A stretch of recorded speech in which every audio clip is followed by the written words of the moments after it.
single arm kick curl. Ang gulo-gulo. Parang ang hirap. Ang hirap pero parang hindi alam kung ano yung ginagawa eh. Ayan yun na. Ganun talaga. Hindi naman tayo tawag nito expert pagdating sa mga ganitong voice over. Voice cover, voice over. Basta yun na yun. Yan, ito pala yung ano talaga, pasundot-sundot ko sa arms.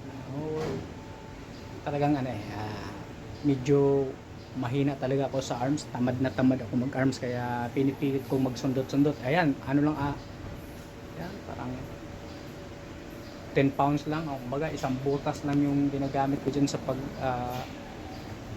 row. Curl pala. Row.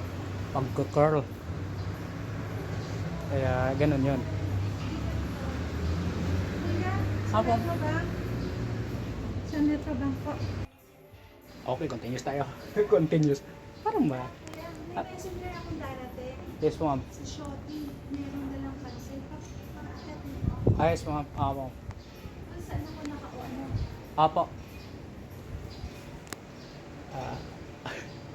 Nasaan ba ito? Basta yun. Dito naman yung ayon kasi sa mga expert kung kailan mo raw maramdaman yung pangangalay, doon ka na mag-start bilang ng tamang repetition o ano ba yung term doon? Napakahirap kasi.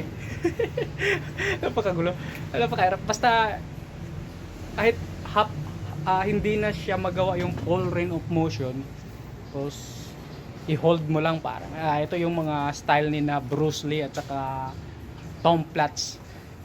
Ito yung pagka ramdam mo na yung ngalay, doon mo i-hold ng mga ilang seconds.